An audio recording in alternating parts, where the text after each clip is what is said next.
आज 3 साल से ज्यादा मुझे ये चैनल चलाते हुए हो गई। मैंने अपनी भाषा पर बहुत कंट्रोल किया है। बहुत से हमारे जवान, उनके परिवार या हमारे से जो पढ़े लिखे लोग जुड़े हैं वो कहते हैं कि सर आप अपनी भाषा को ठीक रखा करो। लेकिन मैं कहना चाहता हूं कि जब ये हरामखोर अधिकारी अफसर आज एक लेफ्टिनेंट कर्नल, जिसकी एक रिकॉर्डिंग आई हुई है, जो हमारे एक जवान को माँ और बहन की इतनी गंदी गालियां दे रहा है, जिसको सुनने वाले के अगर इधर से सुनेगा तो इधर से कानों में खून निकल जाएगा। मैं एक बात फिर कहना चाहता हूं, पहले तो मैं क्षमा चाहता हूं आज से मेरे इस चैनल से जुड़े हुए लोगों से, और खासकर क्योंकि इस चैनल से आज हमारी जो फैमिलियां हैं और रैंक की जो फैमिलियां हैं वो भी जुड़ी हुई हैं, उनके बच्चे भी जुड़े हुए हैं। उनसे कहना चाहता हूं या तो आप इस वीडियो को देखना ही नहीं, और देखना है तो आज मुझे माफ कर देना, क्योंकि आज इनकी बैंड बजाना बहुत जरूरी है। कहते हैं ना कि लातों के भूत बातों से नहीं मानते। इन कुत्तों को जब मैं पहले गालियां देता था वही ठीक था, और आज मुझे देनी पड़ेगी। एक तरफ ये बोलते हैं कि आप में इतना ही काबिलियत था तो अफसर बनकर आते। अफसर पढ़े लिखे होते हैं या घंटा पढ़े लिखे होते हैं, या बेंचा ऐसे कुत्ते अफसर होते हैं जो अपने इससे नीचे कार्यरत जवान को इस तरह की गालियां दें। वो भी जवान की कोई गलती नहीं है, और गलती भी है तो मैं कहना चाहता हूं कि अगर दिन रात 24 घंटे की ड्यूटी करते करते अगर किसी से छोटी मोटी गलती हो जाती है तो उसके ऊपर हाथ उठाना या उसको गाली गलौज देना, ये तुम्हारी सभ्यता है। तुम्हारे माँ बापों ने तुम्हें यही सिखाया है क्या? आज जिस पद पर हमारे जवानों से भी कहना चाहता हूं, डरने की जरूरत नहीं है। इस तरह की कोई रिकॉर्डिंग होती है या ऐसी चीज होती है, हमारे पास भेजो। इन सड़ों को जब तक नंगा नहीं करोगे ये सुधरेंगे नहीं। क्योंकि सीधी सीधी फाइट में अगर आप इनसे लड़ना चाहोगे, डायरेक्ट कुछ करना चाहोगे, तो पता नहीं कौन कौन से कानून एक्ट वगैरह लगा लोगों के, ये तुम्हें वहीं कोशिश करेंगे, वहीं की वहीं दबा देंगे। इसलिए मैं कहना चाहता हूं, पहली बात, इस चैनल को ज्यादा से ज्यादा बढ़ाओ। और जो मैं बार बार ये अकाउंट नंबर आज फिर दे रहा हूं, ये मेरा अकाउंट नंबर 8290354513, ये मेरा फोन नंबर है 8290354513। ये मेरा फोन नंबर पेटीएम, गूगल पे सबसे जुड़ा हुआ है। बार बार जो हम इससे सहयोग मांग रहे हैं, उसका मकसद यही है कि हम अपने चैनल को ज्यादा से ज्यादा बढ़ाएं, ताकि ऐसे हरामखोरों को नंगा कर सकें। जय हिंद, जय भारत, वंदे मातरम। मैं रविंद्र फौजी। आज एक रिकॉर्डिंग एक जवान की मेरे पास आई हुई है। उस रिकॉर्डिंग में एक लेफ्टिनेंट कर्नल, सेना के लेफ्टिनेंट कर्नल एक जवान को इस तरह गालियां दे रहे हैं जैसे माँ बहन की, इतनी इतनी गंदी गालियां कि सुनने वाले के भी कान पक जाएंगे। लेकिन उसको गालियां देते हुए शर्म नहीं आ रही। घटना क्या थी, मैं पहले आपको घटना बता देता हूं। ये लेफ्टिनेंट कर्नल साहब, जो कि इनकी वाइफ शॉपिंग के लिए इनकी वाइफ को ड्राइवर लेके गया है। यहां एक चीज तो मैं ये बता दूं कि ये पहला नाजायज काम तो ये कर रहे हैं कि अपनी मैडम को सरकारी जिप्सी देकर बाजार शॉपिंग के लिए भेज रहे हैं। जब बाजार शॉपिंग के लिए गए हैं इनकी मैडम और उनका एक बड्डी सेवादार, इनको ये ड्राइवर बंदा जो हमारा है जवान बाजार में उतार देता है। और बाजार में उतार के जब ये जाने लगे तो इन्होंने मैडम से पूछा कि मैडम कितना समय लगेगा, तो उन्होंने बाकायदा बोला कि 1-1.5 घंटा लग जाएगा। बोला ठीक है आप यहीं खड़े रहना बोला। तो वो जवान जब मैडम बाजार में चली गई तो क्या है कि वैसे ही एक तो अपनी सरकारी ड्यूटी और इन लोगों की, इन हरामखोर कुत्तों की, इस तरह की मैडम को घुमाना हो या इनके बच्चे को छोड़ना हो, इस तरह के एक्स्ट्रा ड्यूटी पर हमारे जो भी जवान हैं, चाहे वो ड्राइवर का जो भी सेना में रोल अदा कर रहे हैं, उनको अपने निजी सामान के लिए वो अपनों, अगर वो फैमिली मेंबर होगा तो अपनी सब्जी खरीद के नहीं लाएगा, उसकी वाइफ बेचारी जाकर सब्जी खरीदेगी। उसके बच्चे को सरकारी बस में जाना पड़ता है, वो जिप्सी से उसको नहीं छोड़ सकता अपने बच्चे को भी। यहां तक कि अपने लिए कोई सामान लाने के लिए या अपनी मैडम को शॉपिंग के लिए भी ऑटो रिक्शा में भेजता है। लेकिन यहां इन नाजायज अंग्रेजों की औलादों के लिए वो जिप्सियां चलती हैं। अब ये बंदा वहां जब जिप्सी को छोड़कर, जब इसको लगा कि मैडम 1 या 1.5 घंटे में आएगी, नजदीक ही इसकी यूनिट थी, तो वहां इसने सोचा कि चलो यार मैं अपना सीएसडी का कुछ सामान ले लूं, क्योंकि उसके भी कुछ वाइफ ने कहा घर का सामान है कुछ भी, तो मैं सीएसडी से कुछ सामान लेके और आ जाऊंगा जल्दी और मैडम को पिकअप कर लूंगा। ये बंदा वहां से अपनी सीएसडी में चल जाता है और सीएसडी में सामान लेने लग जाता है। दुर्भाग्य यह होता है कि वहां मैडम का जो शॉपिंग है वो वहां जल्दी क्लोज हो जाती है, कुछ आइटम उसको वहां नहीं मिलते हैं, तो वो प्लानिंग करती है कि दूसरे मार्केट में जाएं, मतलब कहीं और जाएं, और वो जल्दी लगभग 20 मिनट में वापस आ जाती है। अब वहां के वही बड्डी उनके जो कैरी बैग, क्योंकि उनको खुद शॉपिंग भी चाहिए, शॉपिंग में एक जवान भी चाहिए जो उनके बैग पकड़ के चल सके। तो बड्डी को बोला वो कहाँ चला गया, बोले वो तो क्या बोलते पता नहीं कहाँ है। इधर उधर देखा, थोड़ी देर नहीं मिला। जब 5 मिनट वो नहीं मिला तो उन्होंने अपने हस्बैंड को कॉल कर दिया कि ऐसे ऐसे वो ड्राइवर यहाँ नहीं है। अब श्रीमान जी जो इनके हस्बैंड हैं, लेफ्टिनेंट कर्नल साहब, उसने सीधा ही बंदे को कॉल लगाया और बोला तू कहाँ है। बोला साहब मैं ऐसे ऐसे CSD में आ गया और सामान लेके मैंने मैडम को बाजार छोड़ दिया। मैडम ने 1 घंटे का नाम लिया था, तो मैं यहाँ 10 मिनट का मेरा काम था, मैं करके जा रहा हूँ। तो सबसे पहले तो इसको वैसे ही गाली दी कि माँ की मैडगी में, तो उसको छोड़ के कैसे आ गया, मैम साहब को छोड़ के कैसे आ गया, वो 10 मिनट से तुझे ढूंढ रही है वहां, वो खड़ी है और तू यहाँ कर रहा है। जितनी जल्दी हो सके पहुंच जा और तू शाम को मेरे से मिल, मैं तेरा इलाज करता हूं। फिर भी उसको विश्वास नहीं हुआ। वहां एक दूसरे जो एनसीओ से बोले यहाँ और कौन है, बोले तेरा पता नहीं, तू CSD में कहा, मेरे को किसी से बात करा। फिर वहां CSD में जो एक दूसरे एनसीओ है उनसे बात हुई है बाकायदा उस रिकॉर्डिंग में, और उसने बोला कि हाँ सर ये CSD में सामान ले रहा है, बस इसका बिल कट रहा है, ये जाने वाला है। फिर उसको भी कहा है इसको बोल वहां मैडम को छोड़ के आए, और फिर आते ही सीधे मेरे पास आए। मैं कहना नहीं चाहता जैसे उन आरामखोर ने गाली दी है, मतलब इतनी गालियां दी हैं। उसके बाद बंदे ने वो सामान वहीं छोड़ा है और ले जाके उसने हालांकि मैडम को छोड़ दिया। लेकिन यहां मैं उससे हरामखोर से पूछना चाहता हूं कि तेरे वो बाप की पर्सनल जिप्सी है, या तेरे खानदान में गाड़ी नहीं है जो तूने प्राइवेट गाड़ी अपनी मैडम के लिए बेचता तू।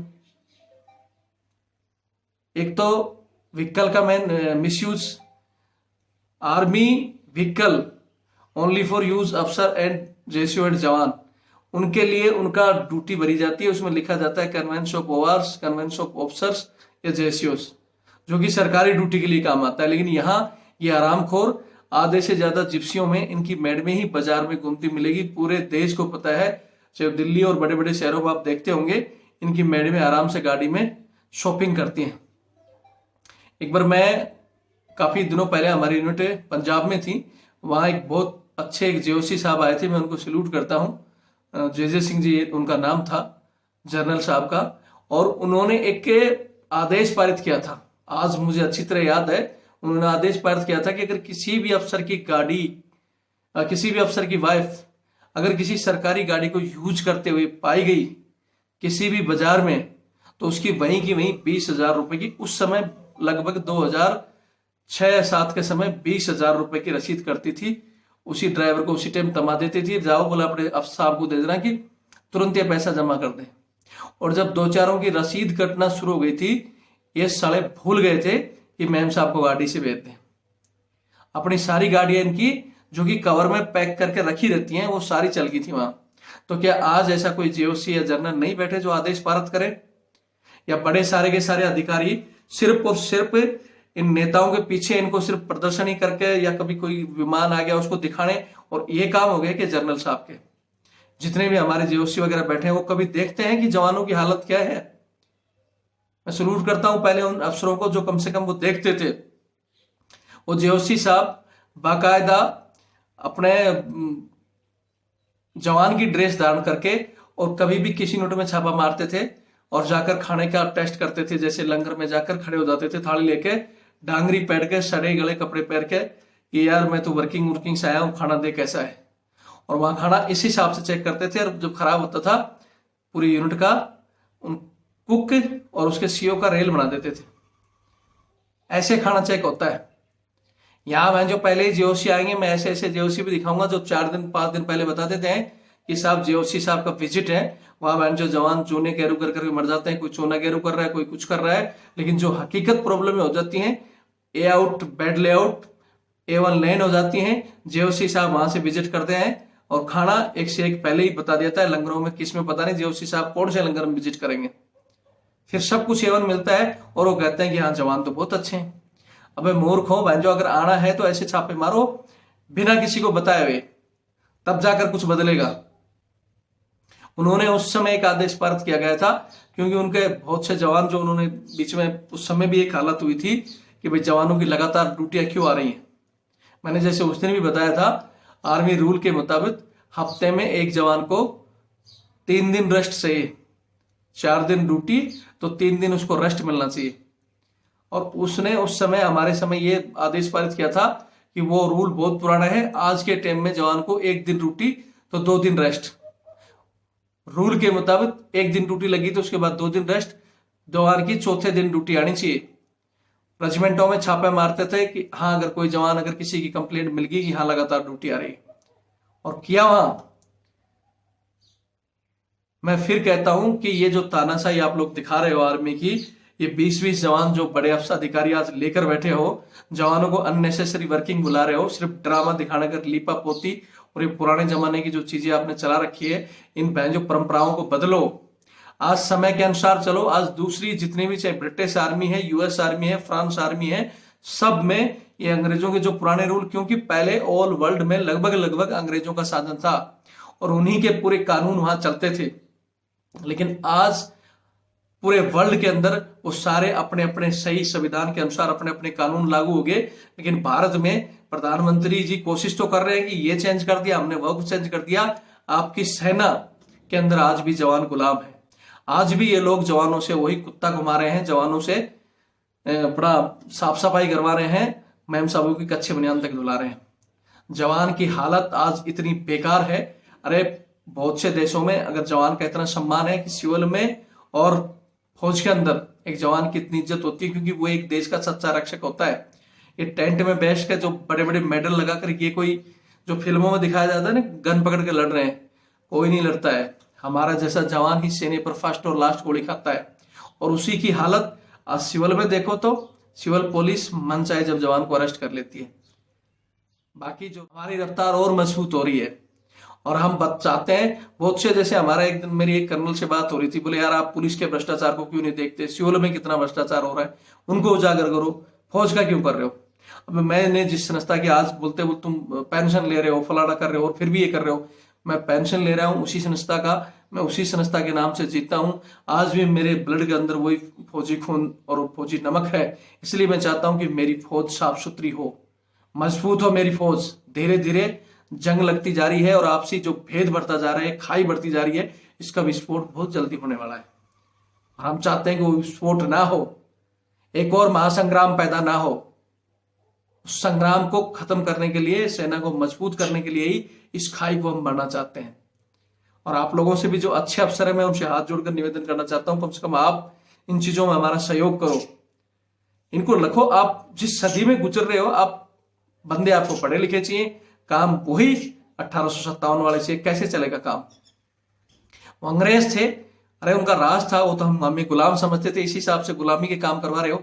आज तो आपको समझना चाहिए कि आपका जवान आपके लिए जान दे रहा है, आपके हर ऑर्डर को मान रहा है। आपका बेटा आपका ऑर्डर नहीं मानता होगा, उतना आपका जवान मानता है, लेकिन फिर भी आप उसकी खून पीने के लिए तैयार हो रहे हो, उससे वो नाजायज काम करा रहे हो जो उसकी वर्दी इजाजत नहीं देती।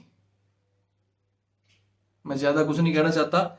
हाँ, एक बात मैं और भूल गया था, ये रिकॉर्डिंग की जो मैं मेन बात कर रहा था, ये रिकॉर्डिंग मेरे पास 2 दिन पहले एक बंदे ने भेजी थी, और मैंने उस रिकॉर्डिंग को सुनकर, क्योंकि मैं 2 दिन पहले किसी काम के सिलसिले में बाहर चला गया था, और मैंने विचार किया था कि मैं आके और इसको रिकॉर्डिंग को तैयार करके आप लोगों के पास डालूंगा। वो रिकॉर्डिंग मेरे फोन में है, लेकिन मैं 2 दिन से उस रिकॉर्डिंग को तलाश कर रहा हूं। मैसेज मेरे पास एक तो बहुत ज्यादा मैसेज आने की वजह से कम 3 लाख मैसेज के अंदर वो पता नहीं कहाँ वो रिकॉर्डिंग रह गई है। वो जो बंदे ने मेरे पास भेजी, मैं चाहता हूं उसके पास तक ये वीडियो दोबारा भेजे, ताकि एक बार वो रिकॉर्डिंग भेज दें, और रिकॉर्डिंग भेजकर मेरे पास एक व्हाट्सएप कॉलिंग करके छोड़ दे, ताकि मैं जो व्हाट्सएप कॉल होती है वहां से डायरेक्ट देख लेता हूं। क्योंकि बहुत से ग्रुप में 25,000 से ज्यादा ग्रुपों में मैं जुड़ा हुआ हूं, और उनके मैसेज इतने आते हैं, 2.5 से 3 लाख पेंडिंग मैसेज, मैं चाहकर भी वो ढूंढ नहीं पा रहा, वरना मुझे फिर टाइम लगेगा उस रिकॉर्डिंग को डालने के लिए। इसलिए निवेदन है उस बंदे से कि उस रिकॉर्डिंग को मेरे पास एक बार दोबारा भेज के व्हाट्सएप कॉलिंग कर दे, ताकि उस हरामखोर को एक्सपोज किया जाए। जय हिंद, जय भारत, वंदे मातरम।